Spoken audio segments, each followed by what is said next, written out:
The windshield scraper felt like a weapon in my hands as I chipped away at the ice coating my truck. February in Millbrook, Maine, where winter doesn't just visit, it moves in and redecorates with frost and misery. She said she was working late again. I said, "Sure, honey, just don't bring your work home." Turns out, she already had. Before we dive deeper into this story, I have one small request. Please subscribe, drop a like, comment, and hit that hype button to boost this channel so more people can discover these incredible Reddit stories. My name is Alex Carter, and I've been married to Marta for 24 years. 24 years of thinking I knew someone, only to discover I'd been living with a stranger who happened to share my bed and my bank account. I'm 48, built like the hockey goalie I used to be, broad shoulders, quick reflexes, and a talent for seeing trouble coming from all angles. These days, I craft custom furniture in my garage workshop, turning raw wood into something beautiful. Ironic, considering my marriage was rotting from the inside. The first crack appeared 3 weeks ago when Mrs. Fenn, our 70-year-old neighbor who treats gossip like a competitive sport, mentioned seeing a fancy silver car in our driveway overnight. Wasn't yours, Alex. This one was all sleek and foreign-looking. I'd been in Portland that night, delivering a dining set to a client. Marta claimed she'd been home all evening, binge-watching Netflix. But Mrs. Fenn's eyes don't lie. They're sharper than her tongue, and that's saying something. The second crack came when I found the wine glass. Marta doesn't drink red wine. Gives her headaches, she always said. Yet there it was in the dishwasher, lipstick stain on the rim in a shade she'd never worn. Cherry Passion, according to the label I found in her purse later. Funny how passion comes in so many colors. Tonight, the ice finally shattered. I'd finished scraping the truck when my phone buzzed. Text from Marta. "Working late again? Don't wait up. Love you." The timestamp read 9:47 p.m. I glanced at our house. Every light off except the porch. She'd left 2 hours ago, claiming she had to finish a campaign presentation for Monday. Something twisted in my gut. Call it instinct, call it paranoia, but 24 years of marriage teaches you when the rhythm changes. I pulled out my laptop and opened the Find My app we'd set up years ago for emergencies. Marta's phone showed as a blinking dot at Mills Lake, 15 miles outside town. Mills Lake, where Jake Turnbull owned that glass monstrosity he called a retreat. Jake Turnbull, Marta's self-appointed work husband at the advertising agency. 38 years old, drives a Tesla, wears suits that cost more than my monthly mortgage payment, and has the kind of practiced charm that makes women forget they're married. He'd been circling my wife for months, like a shark who'd caught the scent of blood. I sat in my truck, engine running, heat blasting, staring at that blinking dot on my phone screen. The smart thing would be to go inside, pour myself 3 fingers of bourbon, and pretend I hadn't seen anything. The smart thing would be to give her the benefit of the doubt. But I've never been accused of being smart when it comes to matters of the heart. The drive to Mills Lake took 20 minutes through winding back roads lined with skeletal trees. Snow fell steadily, coating my windshield faster than the wipers could clear it. The lake house sat on a peninsula, all floor-to-ceiling windows and modern angles that looked like they'd been designed by someone who'd never experienced a Maine winter. Jake's silver Tesla sat in the circular driveway next to Marta's red Honda. Both cars were covered with a light dusting of snow. They'd been there a while. I parked on the access road, hidden behind a cluster of pine trees, and walked closer. The house blazed with warm light, and through the massive windows, I could see into the living room. There was Marta, my wife of 24 years, curled up on a white leather sofa that probably cost more than my truck. She wore a black dress I'd never seen before, something that hugged her curves and made her look 10 years younger. Jake sat beside her, close enough that their knees touched. He poured champagne into 2 flutes. Marta laughed at something he said, throwing her head back in a way she hadn't done with me in years. The intimate gesture hit me like a slap shot to the chest. But the real kick in the teeth came when I saw who else was there. Victoria, Marta's younger sister, the one who'd spent Thanksgiving dinner lecturing me about family values and the sanctity of marriage. She sat in an armchair across from them, raising her own champagne flute in what looked like a toast, a celebration. I pulled out my phone and started recording through the window. Nothing explicit, nothing that would hold up in divorce court, but enough to prove what I'd suspected. As I watched, Jake's hand found Marta's thigh. She didn't pull away. 24 years, 2 kids we'd raised together, Ross and Amelia, both in college now, both believing their parents had the kind of marriage worth emulating. 24 years of anniversaries and birthdays, of holding her hair when she was sick, of building a life together board by board like one of my furniture projects.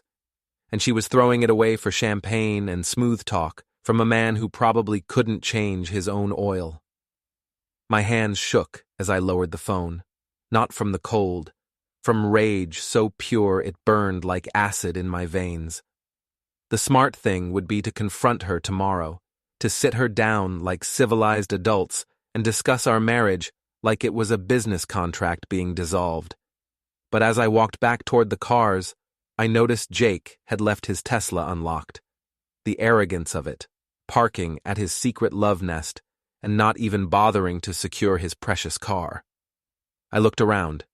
No security cameras visible, no neighbors within half a mile. Just me, the falling snow, and an opportunity that felt like fate. The key to my pocket knife was cold against my fingers. I'd never vandalized anything in my life. In high school, while my teammates were spray painting rival schools' buildings, I was home building model airplanes. Destruction had never appealed to me. I was a creator, not a destroyer.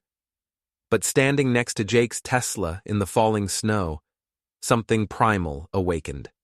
Maybe it was the image of Marta's laugh, the one she'd been saving for someone else. Maybe it was Victoria's presence, turning my family crisis into her entertainment. Or maybe it was just 24 years of being the dependable husband finally snapping like an overloaded support beam. The knife slid through the sidewall of his rear tire with surprising ease. The slow hiss of escaping air sounded like a dying breath in the quiet night. I walked to the driver's side and dragged the blade across the pristine silver paint, carving "Cheater" in letters 6 inches tall. My heart hammered against my ribs as I pocketed the knife and walked back to my truck. I'd crossed a line, and there was no going back. The old Alex, the one who fixed things instead of breaking them, would have been horrified. The new Alex, the one who'd just watched his wife toast her affair, felt nothing but grim satisfaction. I drove home through the snow, hands steady on the wheel, mind racing. By the time I pulled into my driveway, I had a plan. Not the whole thing, that would come later, but the first moves in what I was already thinking of as my end game. The house felt different when I walked inside. Colder, emptier, like something essential had been removed. I poured that bourbon I'd been thinking about earlier and sat at the kitchen table staring at the video on my phone. In the harsh fluorescent light, Marta looked like a stranger wearing my wife's face. My phone buzzed. Text from Marta. "Staying at Victoria's tonight. Too tired to drive. Don't wait up." I laughed. Actually laughed out loud in my empty kitchen. The audacity of it impressed me. She was probably still at the lake house, maybe moving from the couch to Jake's bedroom, and she had the balls to use her sister as an alibi. Victoria, who was sitting right there watching it happen. I typed back, "Drive safe. Love you too." The bourbon burned going down, but not as much as the truth. Sleep was impossible. I lay in our king-sized bed, staring at the ceiling, listening to the house settle around me. Every creak and groan seemed amplified, like the building itself was mourning. I'd built this house with my own hands 15 years ago, back when Marta and I were still a team. Every joint, every piece of trim, every carefully measured angle, all of it crafted with the belief that we were building something permanent. Now it felt like a mausoleum. Morning came gray and bitter. I made coffee for one and checked my phone. No messages from Marta, but Jake had posted on Facebook. Rough night. Tire trouble at the worst possible time. Thank God for AA. The post had 3 laughing face reactions and a comment from some woman named Brandy. Poor baby. Hope your day gets better. Poor baby. If Jake only knew how much worse his day was about to get. I spent the morning in my workshop trying to lose myself in the familiar rhythm of measuring and cutting. I was building a hope chest for a client's daughter, 16 years old, planning for her future with the kind of optimism that only comes before life teaches you that hope chests sometimes become coffin linings. Around noon, Marta's Honda pulled into the driveway. I watched through the workshop window as she climbed out, moving with the careful precision of someone nursing a hangover. She wore the same clothes from last night, wrinkled now, her hair pulled back in a messy ponytail. The walk of shame, performed in broad daylight in her own driveway. I gave her 10 minutes to shower and change before I went inside. She was in the kitchen making coffee with shaking hands. Without makeup, with her hair still damp, she looked older than her 47 years. Fragile. For a moment, I felt a flicker of the old protective instinct, the urge to ask if she was okay. Then I remembered Jake's hand on her thigh. Rough night? I asked, keeping my voice casual as I poured myself a fresh cup. She startled, nearly dropping the coffee pot. Jesus, Alex, you scared me. Sorry, how's Victoria? A pause. Just a heartbeat, but long enough to confirm what I already knew. She's fine. We stayed up too late talking. You know how she gets. I do indeed. I sat at the kitchen table, the same spot where I'd watched the video last night. What did you two talk about? Another pause. Marta's eyes darted to the window, the door, anywhere but my face. Just sister stuff, family things. Family things. I nodded, sipping my coffee. That's important. Family should stick together, don't you think? Of course. She turned back to the counter, adding sugar to her coffee with the kind of focus usually reserved for diffusing bombs. Did you sleep okay? Like a baby. You? Fine. Victoria's guest bed is comfortable. The lies came so easily. 24 years of marriage, and I was discovering my wife had a talent I'd never suspected. I wondered how long she'd been practicing, how many other nights she'd spent at Victoria's, or working late, while I sat at home like a faithful dog waiting for his master's return. That's good, I said. I was worried when you didn't come home, especially with the weather. She finally turned to face me, and I saw something flicker in her eyes. Guilt, maybe, or fear. You were tracking my phone, weren't you? The question hung in the air between us. I could have lied, could have played the innocent husband role a little longer. Instead, I smiled. Just wanted to make sure you were safe. The app showed you at Mills Lake for most of the night. Funny thing, I thought Victoria lived on Maple Street. The coffee mug slipped from her fingers, shattering on the kitchen floor in an explosion of ceramic and dark liquid. We both stared at the mess for a moment, and I realized it was a perfect metaphor for our marriage. I can explain, she said quietly. I'm sure you can. You've always been creative. She knelt to pick up the larger pieces, her hands shaking. It's not what you think. Really? Because I think my wife spent the night at another man's house, drinking champagne and celebrating something that required my sister-in-law's presence. I think she's been lying to me for weeks, maybe months. I think she's been playing house with Jake Turnbull while I sit here like an idiot, building furniture and waiting for her to come home. The words came out calm, measured, like I was discussing the weather. Inside, I was screaming. Marta sat back on her heels, a piece of broken mug in her palm. How long have you known? Does it matter? Alex, please, let me explain. Explain what? That you're bored? That Jake makes you feel young again? That I'm not exciting enough anymore? I stood up, looking down at her kneeling on the floor, surrounded by the wreckage of her lie. Save it, Marta. I've heard this story before. She started to cry then, real tears that might have moved me a month ago. Now they just looked like another performance. "I never meant for this to happen," she whispered. "But it did happen. And you kept it happening. Night after night. Lie after lie." I walked to the sink and rinsed out my coffee mug. "The question now is what we do about it." "What do you mean?" I turned to face her, and she must have seen something in my expression that scared her because she scrambled to her feet, backing against the counter. "I mean," I said quietly, "that actions have consequences. You and Jake want to play games? Fine, but I know the rules too." "Alex, you're scaring me." "Good. Maybe you should be scared. Maybe you should have thought about consequences before you decided to blow up our marriage." I walked toward the door, then stopped. "Oh, and Marta, next time you decide to spend the night somewhere, you might want to make sure your alibi isn't sitting in the same room as your boyfriend.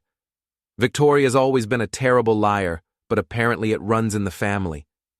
The door slammed behind me hard enough to rattle the windows. The anchor hadn't changed in 20 years. Same scarred wooden bar, same neon beer signs casting colored shadows on the walls. Same smell of cigarettes and desperation that seemed to seep from the floorboards.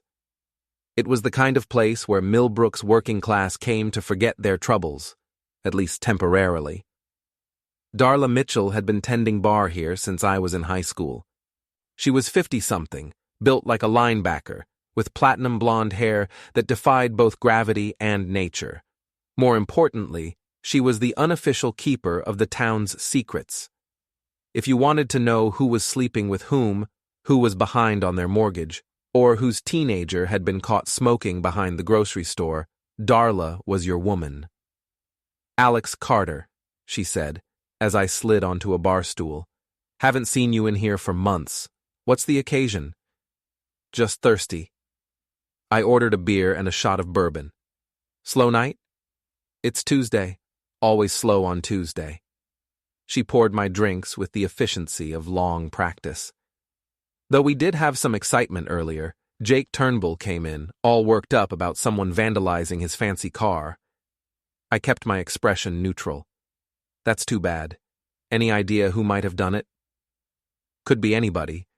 Jake's made his share of enemies around town." She leaned against the bar, lowering her voice. "Between you and me, he's been sniffing around married women like a dog in heat. Some husband was bound to take exception eventually." "Married women?" Darla's eyes glittered with the joy of a gossip about to share premium information.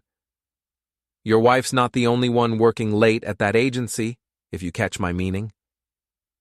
The bourbon burned, but not as much as the confirmation that my private hell was public knowledge. People talk. Honey, in a town this size, people don't just talk, they write dissertations. Jake's been real obvious about his hunting. Takes different women to that lake house of his, thinking nobody notices. She wiped down a glass that was already clean. Course, some women are easier prey than others. Meaning some women have been married long enough to forget what it feels like to be chased. Makes them stupid. She gave me a look that was equal parts sympathy and warning. "What are you planning to do about it?" "I haven't decided yet." "Well, when you do decide, maybe keep it legal. Jake's the type to press charges if someone so much as looks at him wrong." I finished my bourbon and left a 10 on the bar. "Thanks for the advice, Darla." "Anytime, sugar. And Alex, whatever you're thinking, make sure it's worth it. Prison orange would clash with your complexion." The drive home gave me time to think. Darla's words echoed in my head. Make sure it's worth it. The old Alex would have taken that as a warning to back down, to handle things quietly and privately. The new Alex, the one who'd been born in Jake's driveway last night, heard it as a challenge. By the time I pulled into my driveway, I knew what I had to do. Marta was in the living room, curled up on the couch with a glass of wine and her laptop. She looked up when I walked in, her eyes red-rimmed and cautious. "Where did you go?" she asked. "Out. Thinking." I sat in the armchair across from her, the same configuration I'd seen at Jake's house. We need to talk. She closed the laptop. Okay.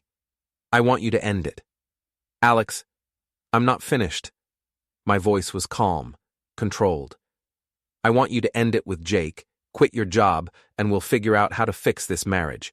Or you can keep playing house with your boyfriend, and I'll make sure everyone in town knows exactly what kind of woman you are. Her face went white. You wouldn't. Try me.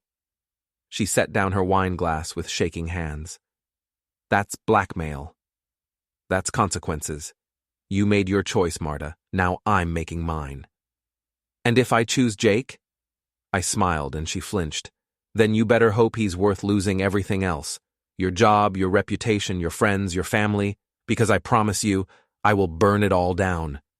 You can't. I can, and I will. You think Jake's going to stand by you when things get messy? When his own reputation is on the line? Men like Jake are hunters, not protectors. The moment you become inconvenient, he'll drop you like a bad habit. She was crying again, but these tears looked different. Angrier. You bastard. Yeah, maybe I am, but I'm the bastard you married, and I'm the bastard who's been faithful to you for 24 years while you were out playing dress-up with your boyfriend. I stood up, looking down at her the same way I'd done in the kitchen that morning. You have until Friday to decide. End it with Jake and come home, or pack your bags and see how far his champagne and charm get you in the real world. And if I choose you, what then? You'll just forgive and forget? I'll try. That's more than you deserve, but it's what I'm offering. Some offer. Stay married to a man who threatens me, or lose everything I've worked for. You should have thought about that before you decided to work on Jake instead of your marriage. I walked toward the stairs, then stopped. Oh, and Marta? Next time you want to play the victim, remember who started this game. I'm just better at finishing it. That night, I lay in bed listening to her move around downstairs. The refrigerator opened and closed. Ice clinked in a glass. The back door opened, probably stepping onto the deck to make a phone call she didn't want me to overhear. I didn't care who she was calling. Jake, Victoria, her lawyer, her therapist. It didn't matter. The wheels were already in motion, and nothing she could say or do would stop what was coming. Around midnight, she finally came upstairs. She stood in the bedroom doorway for a long moment, silhouetted against the hallway light. I never wanted to hurt you, she said quietly. But you did it anyway. I was lonely, Alex. We've been like strangers for years. So you decided to become a stranger to yourself instead. She didn't have an answer for that. She gathered some clothes from the dresser and disappeared into the guest room. I heard the door close, the lock turn, and then silence.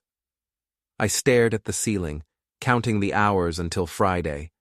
3 days to see if my wife would choose our marriage or her midlife crisis. 3 days to prepare for either outcome.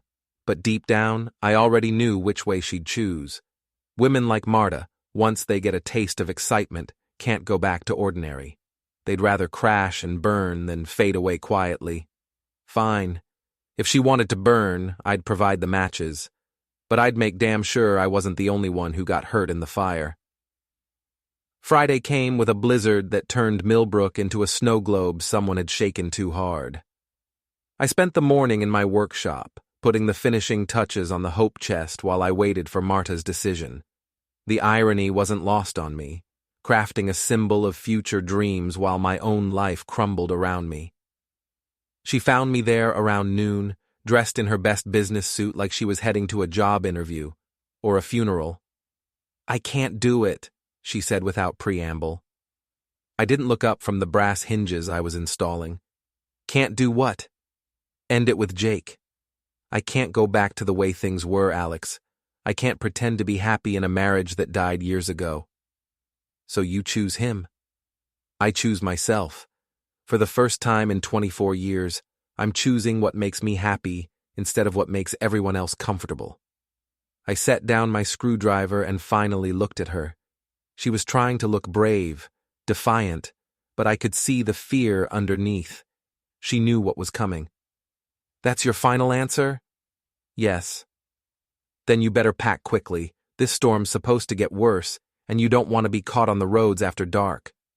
She blinked, clearly expecting more of a fight. That's it? You're not going to try to change my mind? Would it work? No. Then why waste the time? I picked up the screwdriver again. Jake's expecting you, I assume. I'm going to Victoria's first. Then, yes. Of course you are. Victoria's probably got champagne chilling already. Alex, save it, Marta. You made your choice. Now live with it. She stood there for another minute, maybe hoping I'd break down and beg her to stay. When I didn't, she turned and walked back to the house. I heard her moving around upstairs, drawers opening and closing, the sound of luggage wheels on hardwood floors. An hour later, her Honda backed out of the driveway for the last time. I gave her a 2-hour head start, then made my own preparations. The beauty of a small town is that everyone knows everyone else's business, including where they keep their spare keys. Jake's cleaning lady, Mrs. Rodriguez, had been complaining at the grocery store about his messy habits and how he always forgot to leave her payment. She'd mentioned hiding a key under a fake rock by his apartment's back door. Jake lived in the renovated mill complex downtown in a corner unit that screamed bachelor pad. All exposed brick and industrial fixtures, the kind of place designed to impress women who thought rough edges were sexy. The fake rock was exactly where Mrs. Rodriguez had said it would be. I let myself into Jake's apartment with the casual confidence of someone who belonged there. The place was exactly what I'd expected. Expensive furniture with no personality, a kitchen that had never seen actual cooking, and a bedroom that looked like it had been designed by someone who'd read too many articles about what women wanted. I wasn't there to steal anything. I wasn't there to break anything. I was there to plant something that would grow into Jake's worst nightmare. Marta's burner phone, the one I'd found in her purse, contained months of text messages between her and Jake. Some were romantic, some were explicit, and some were just plain stupid. The kind of messages that seemed sexy when you were typing them, but looked pathetic when someone else read them. I scrolled through until I found the worst ones, the messages that would make Jake's grandmother disown him if she ever saw them. Then I took screenshots and emailed them to myself from Jake's laptop, which he'd helpfully left open and logged in. The email went to Jake's work account, his personal account, and 3 of his closest friends. The subject line read, "Look what I found on some random phone. Isn't this your buddy Jake?" Then I forwarded the most explicit messages to Jake's ex-wife, who lived in Portland and had good reason to hate him already. She'd probably share them with her book club, who would share them with their neighbors, who would share them with anyone who would listen. By Monday morning, Jake Turnbull would be the most famous man in Cumberland County, and not in a good way. But I wasn't done. Jake's computer was a treasure trove of information. His browser history showed regular visits to dating sites, even during the time he'd been pursuing Marta. His email contained flirtations with at least 3 other married women, including his own secretary. Most interesting was a folder labeled Business that contained spreadsheets showing Jake had been skimming money from his company's client accounts. Nothing huge, a few hundred here, 1,000 there, but enough to add up to serious embezzlement charges. I copied everything to a flash drive and emailed the financial documents to Jake's boss, the Maine Attorney General's office, and the IRS.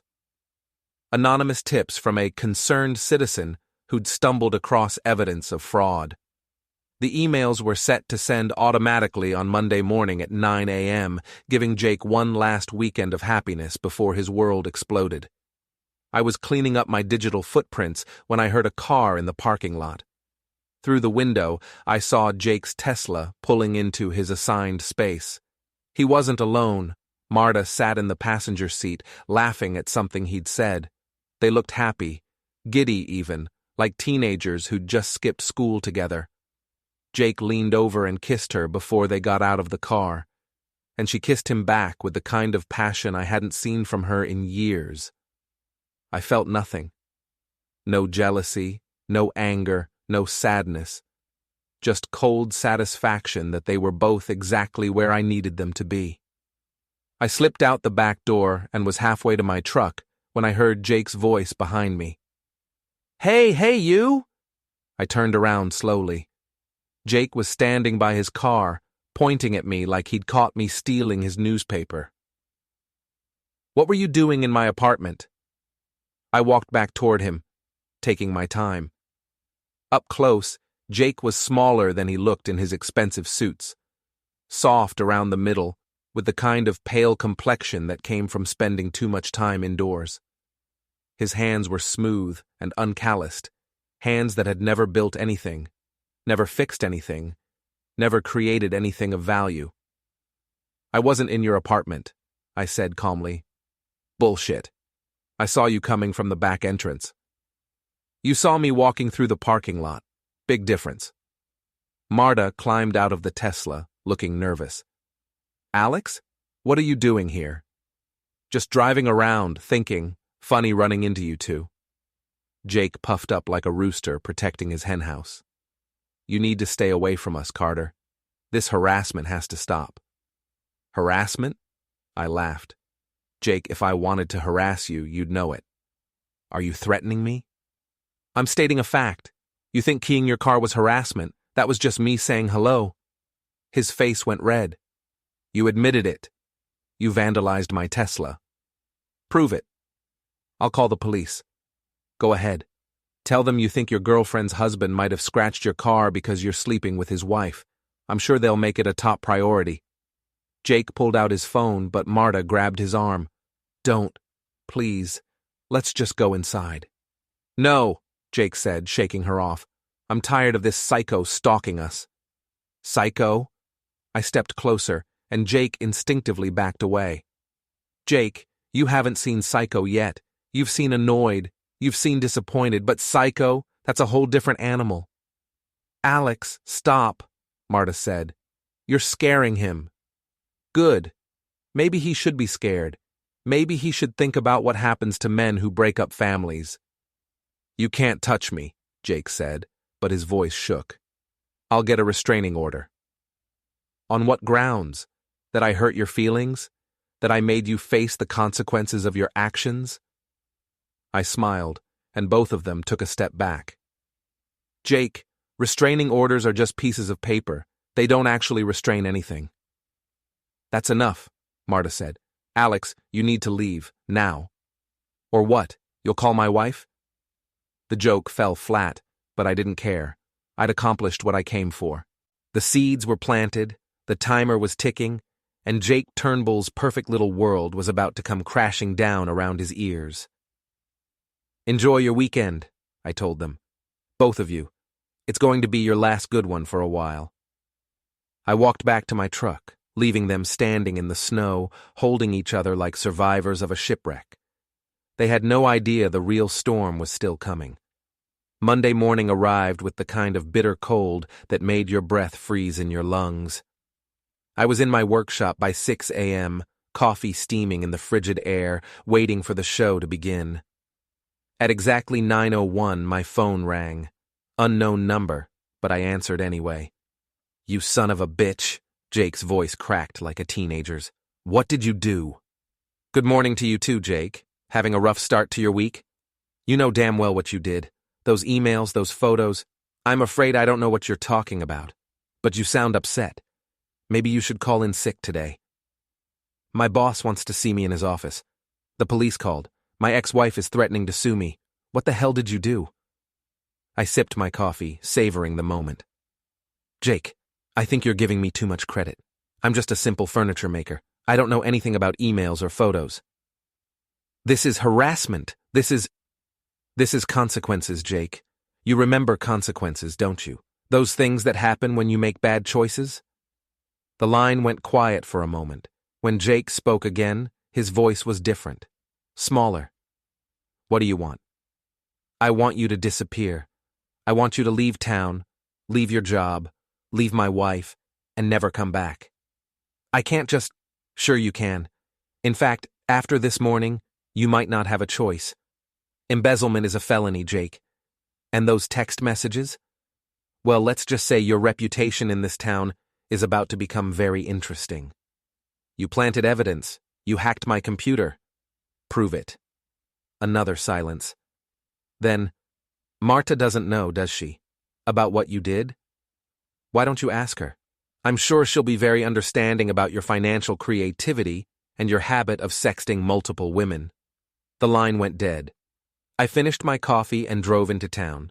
Millbrook was buzzing with the kind of energy that only comes when a major scandal breaks. At the hardware store, at the grocery store, at the post office, everywhere I went, people were talking about Jake Turnbull and his spectacular fall from grace. Did you hear about that fancy ad man? Mrs. Patterson from the post office grabbed my arm as I walked by. Caught stealing from his own company, and the things he was saying to married women, absolutely shameful. Terrible, I agreed. You just never know about people. His poor girlfriend, she continued. That Carter woman from the agency. I heard she's been caught up in the whole mess. People are saying she might lose her job, too. That would be unfortunate. Well, you reap what you sow, I suppose, though I feel sorry for her husband. Nice man, from what I hear. Builds beautiful furniture. I'm sure he'll be fine, I said. Men like that are survivors. By noon, the story had reached epic proportions. Jake had been fired, escorted from his office by security while half the town watched through the windows. The police had opened an investigation into the embezzlement charges. His ex-wife had hired a lawyer and was demanding increased alimony based on his hidden assets. And the text messages. Oh, the text messages. They'd spread through Millbrook like wildfire, forwarded from phone to phone, shared on social media, discussed in horrified whispers at every coffee shop and beauty salon in town. Jake Turnbull had become a cautionary tale in less than 4 hours. I was enjoying a late lunch at Murphy's Diner when Marta walked in. She looked like she'd aged 10 years since Friday, hollow-eyed, pale, moving with the careful precision of someone barely holding themselves together.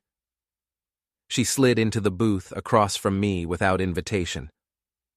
You destroyed him, she said quietly.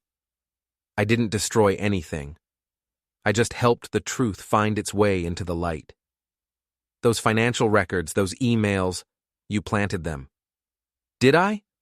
Or did Jake plant them himself when he decided to steal from his company and cheat on multiple women simultaneously? You know what you did. I set down my sandwich and looked at her. Really looked at her. The woman I'd married. The mother of my children.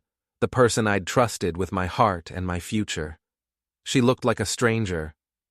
What I know, I said, is that you chose a criminal over your husband. You chose a man who was stealing money and lying to everyone, including you. You chose someone who was sexting other women while he was romancing you. That's not... It's exactly true, Marta. Jake was playing you the same way he was playing 3 other married women in this town. You weren't special. You were just convenient. Her face crumpled. I lost my job. The agency let me go this morning. Moral turpitude, they called it. That's unfortunate. Unfortunate? Her voice rose, drawing stares from other diners. I've lost everything, Alex. My job, my reputation, my future, everything. You lost those things the moment you decided to cheat on your marriage. I just made sure everyone else knew about it. You're destroying my life. No, Marta, you destroyed your life. I'm just refusing to go down with the ship. She started crying then, right there in Murphy's Diner in front of half the town, big, ugly sobs that shook her whole body. A month ago, the sight would have broken my heart. Now it just felt like justice. What am I supposed to do now? She whispered. I don't know. That's not my problem anymore. I'm still your wife. Are you? Because wives don't usually celebrate their affairs with champagne and their sisters. Wives don't usually spend weeks lying to their husbands while they play house with other men. I made a mistake. No, Marta. A mistake is forgetting to pick up milk at the store. What you did was make a series of deliberate choices, each one designed to hurt me and destroy our marriage. I stood up, leaving money on the table for my lunch. You wanted excitement. You wanted passion. You wanted to feel alive again. Well, congratulations. How's it feel? Alex, please. Please what? Please forgive you? Please take you back? Please pretend this never happened? I shook my head. I gave you that chance on Friday. You chose Jake. Jake's gone. He left town this morning. Didn't even say goodbye. Of course he did. Men like Jake don't stick around when things get messy. They find new hunting grounds. I walked toward the door, then stopped and turned back. The entire diner was watching now, our private drama become public entertainment. You know what the funny thing is, Marta. I would have forgiven you. If you'd come to me, if you'd been honest, if you'd chosen our marriage over your midlife crisis, I would have found a way to forgive you, but you didn't. You chose him, and now you get to live with that choice. Where am I supposed to go? I don't know. Call Victoria. I'm sure she'll have some advice about family values. I left her sitting there, crying into her coffee, while the good people of Millbrook whispered and stared and added another chapter to the Jake Turnbull scandal. Outside, the wind was picking up, promising another storm. But for the first time in weeks, I felt warm. The reckoning wasn't over yet. 3 days later, Jake made his last mistake.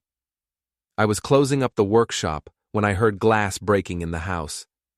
Not the accidental crash of a dropped dish, but the deliberate destruction of someone who'd given up on subtlety.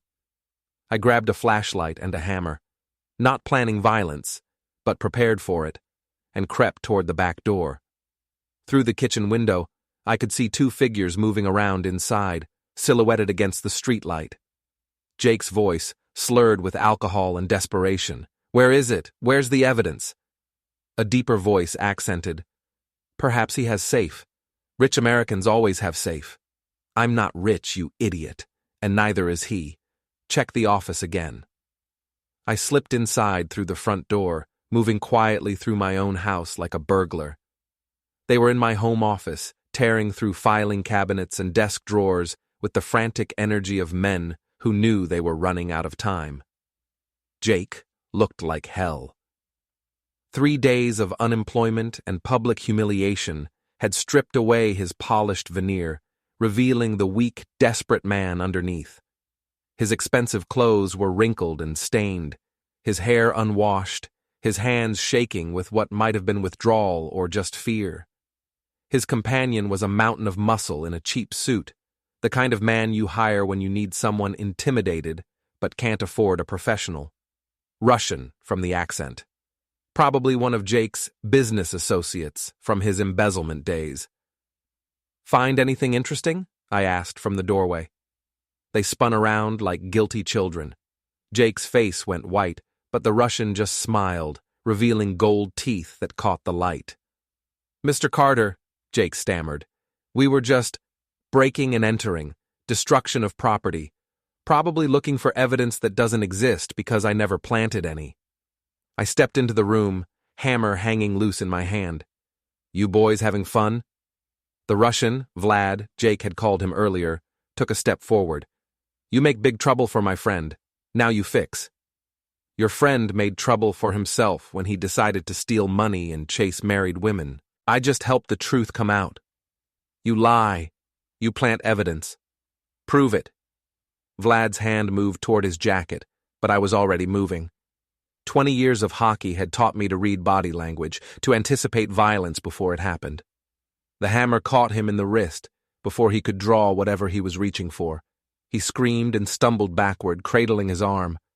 Jake pressed himself against the wall like he was trying to disappear into the wallpaper. Now, I said conversationally, you gentlemen are going to leave my house. You're going to get in whatever car you came in, and you're going to drive away. If I see either of you again, I won't be as polite. You broke my wrist, Vlad whimpered. I bruised your wrist. If I'd wanted to break it, you'd know the difference.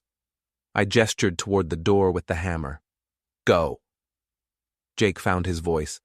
This isn't over, Carter. Yes, it is. You're done, Jake.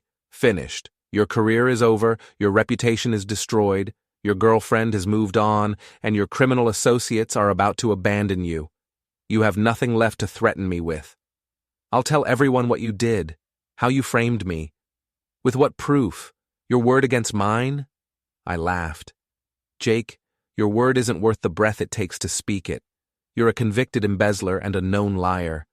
Who's going to believe you? The fight went out of him like air from a punctured tire. He slumped against the wall, looking older than his 38 years. Why? He asked. Why did you have to destroy everything? I didn't destroy anything, Jake. I just refused to be destroyed by you. Vlad was still cradling his wrist, glaring at me with the kind of hatred that promised future violence. But Jake was broken, and broken men don't inspire loyalty in hired muscle. Come, Vlad said to Jake. We go. This place is cursed.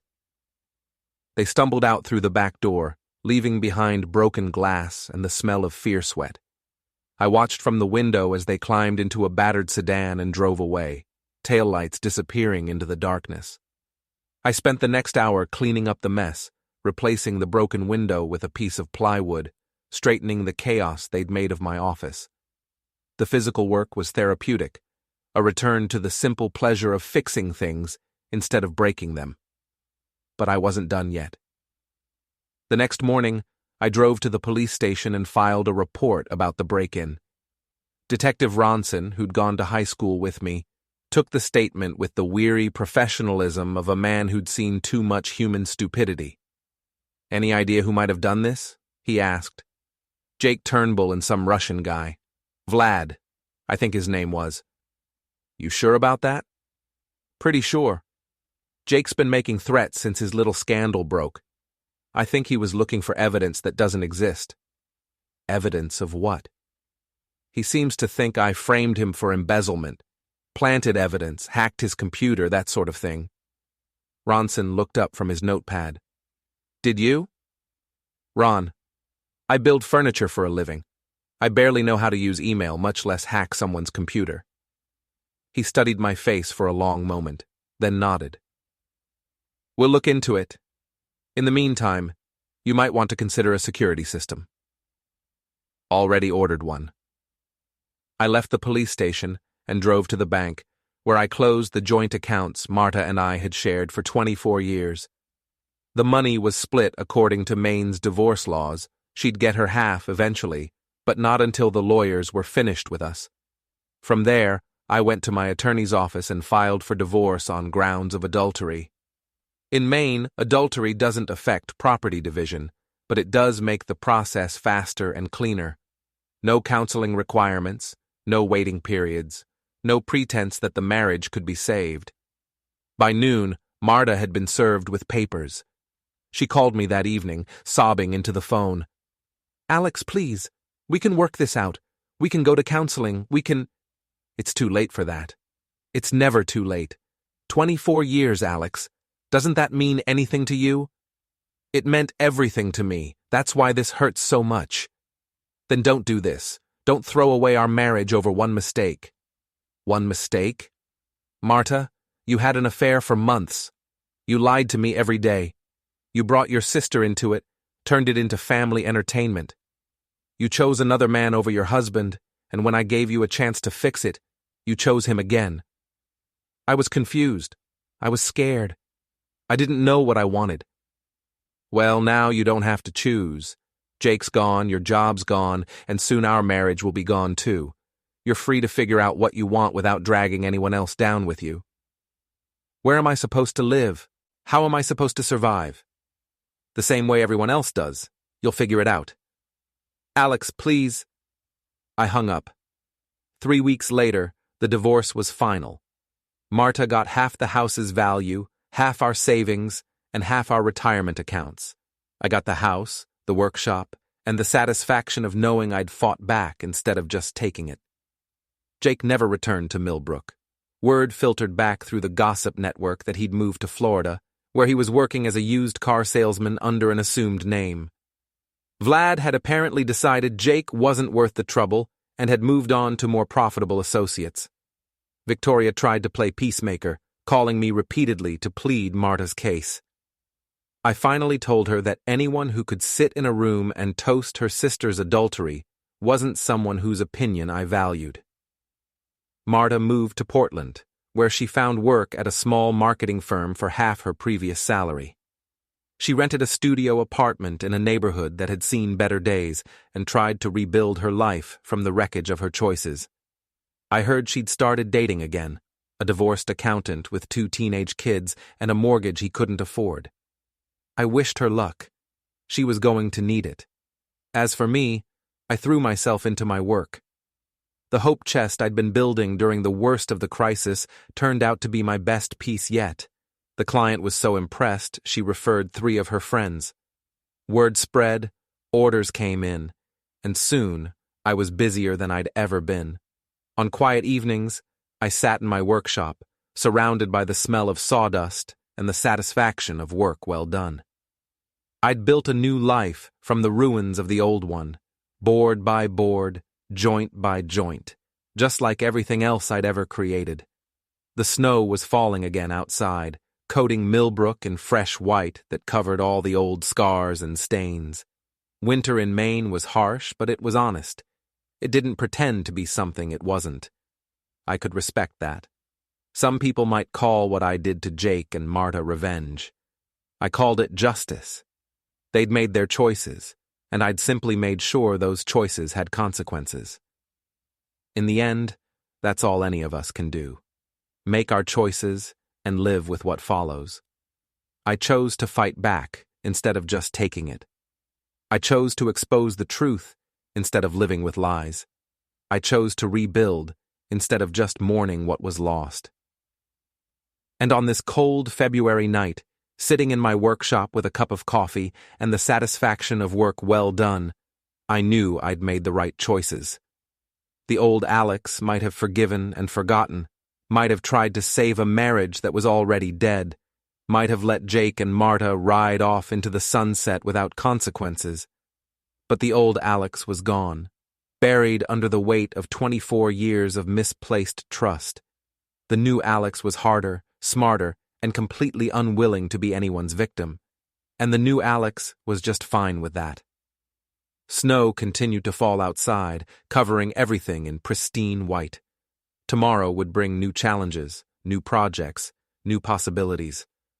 But tonight, I was exactly where I belonged, in my workshop, in my house, in my life. A life I'd built with my own hands, and that no one could take away from me.